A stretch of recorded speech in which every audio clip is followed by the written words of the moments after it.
Hello everyone, my name's Kevin Conlon and I'm here to do a short presentation on judging standards. I've been modeling for over 40 years and I've been competing and judging for over 20, and I really want to kind of do a setup on how a judge should be thinking rather than the exact points of how you would judge a particular category such as aircraft or armor or Gundams. This is really how a judge, his head should be set up and things that he must do and follow while judging. This presentation is designed to establish a standardized code for model judging. I am going to introduce to you 6 standards of judging that I have developed in my 20 years of competing and judging. Some of these come from my own personal experiences.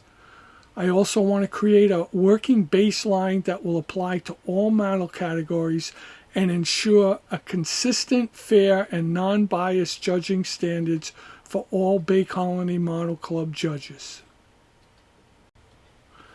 These are the 6 standards for judging: proper mindset, etiquette, know your category, teamwork, handle with care, and accurate documentation. The first one will be proper mindset. A judge has to be completely objective. You must put aside your personal views and feelings. We are human and most everyday decisions are subjective. It comes naturally. Most of the time we don't even realize that process is going on. A judge has to constantly check their judging thoughts and decisions. Is the thought based on a subjective idea or an objective one?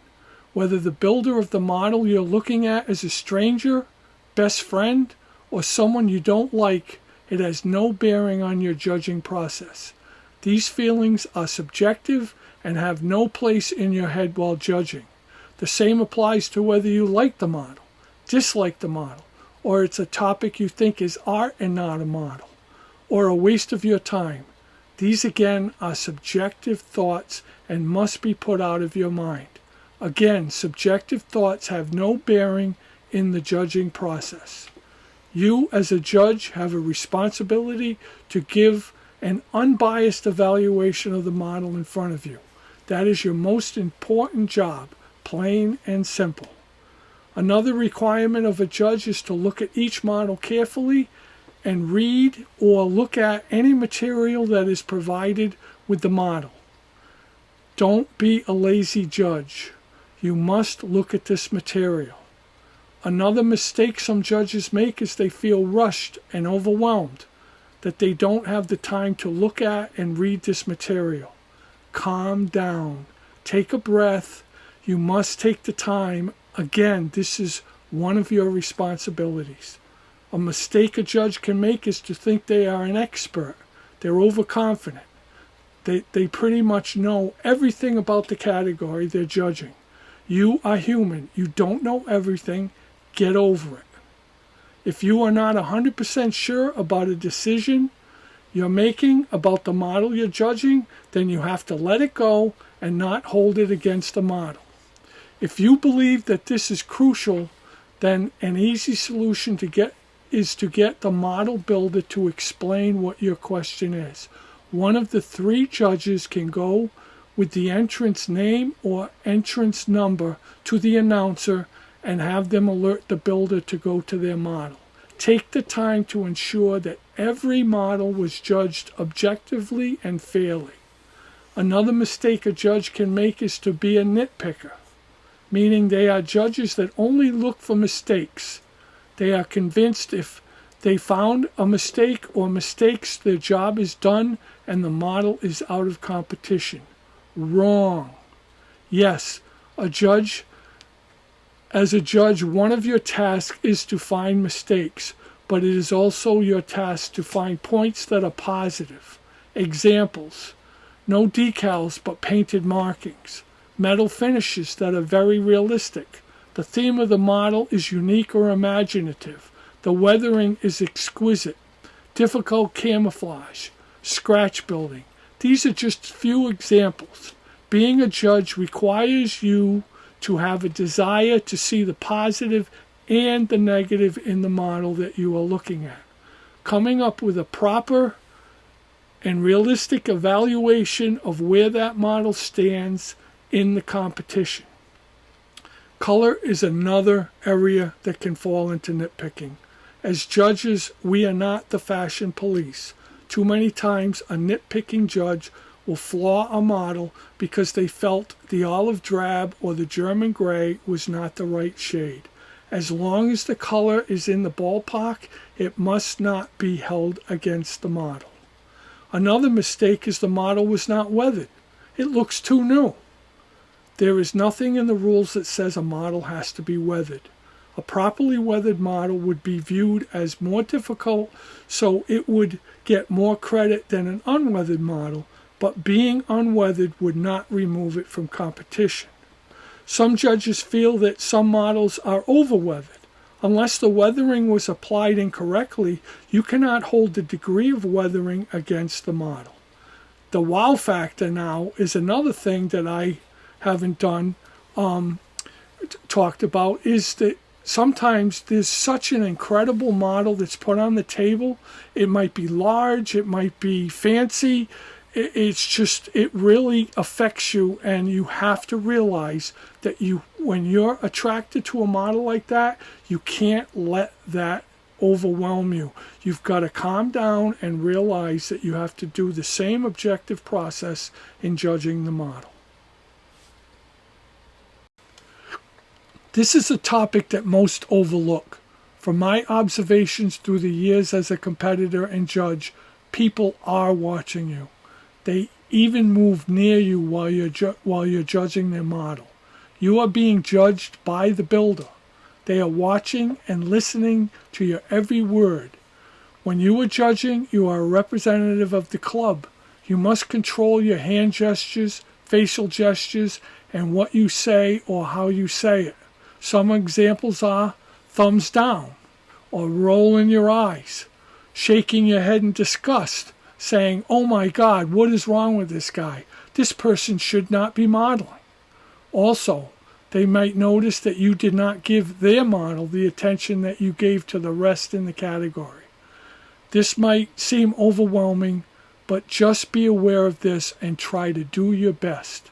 Remember, no swearing, be polite as well, try to act professionally.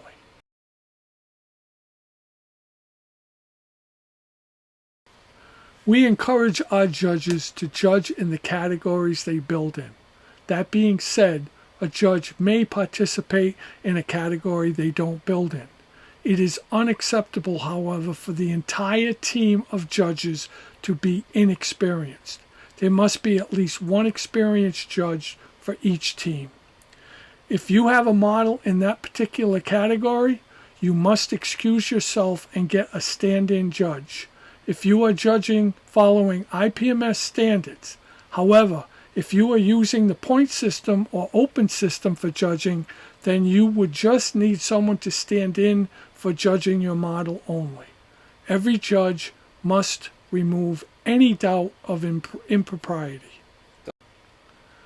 All categories must be judged with a 3-person team. It is your responsibility to confer with your team members while judging. The pros and cons of the model should be discussed. One person should not be making all the decisions. It should be a group effort. If as a judge you feel intimidated or that you're not being listened to, you must state your case with your fellow judges. If you feel they are still not complying, you must ask for the line judge to hear your concerns. If there is a conflict that can't be resolved between your team, then it is your duty to contact your line judge or even the head judge to resolve it. Judges are responsible for their decisions. You could be asked by the line judge or head judge to explain your reasoning for your judging decisions.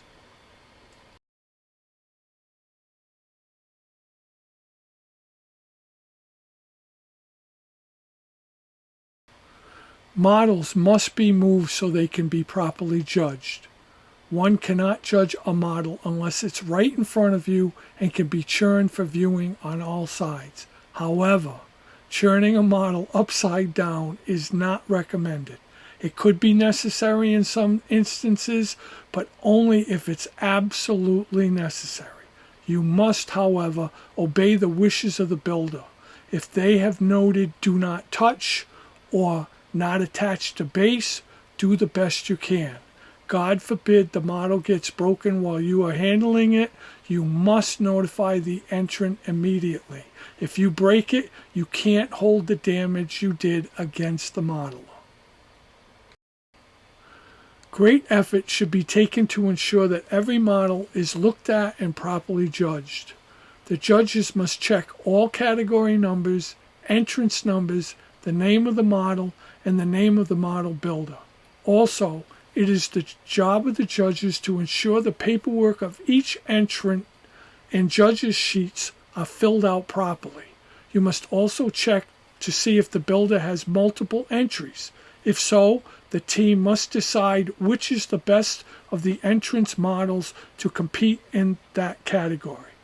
No omissions. If there are, you must contact the entry table to find out the necessary information to ensure that it is put on their form so you can enter it on the judge's form. Handwriting should be legible. This is needed because when they compile the judging folders for award ceremony, if they can't read your handwriting or information is left out, it could cause serious delays. For example, if the entrance model name is not on their entry form, the announcer will not be able to properly describe the model. Judging properly is hard work. Judging can also be very rewarding. It lets you see how the judging process is done, so when building your own models, you have a better understanding of what judges are looking for. You will also get a focused look at the models you are judging, seeing the incredible work, new techniques, and innovative ideas that your fellow modelers are creating. This will help you to improve your own modeling skills and techniques. Lastly, you can be proud of knowing that you stood up and performed a job that many modelers would not take on.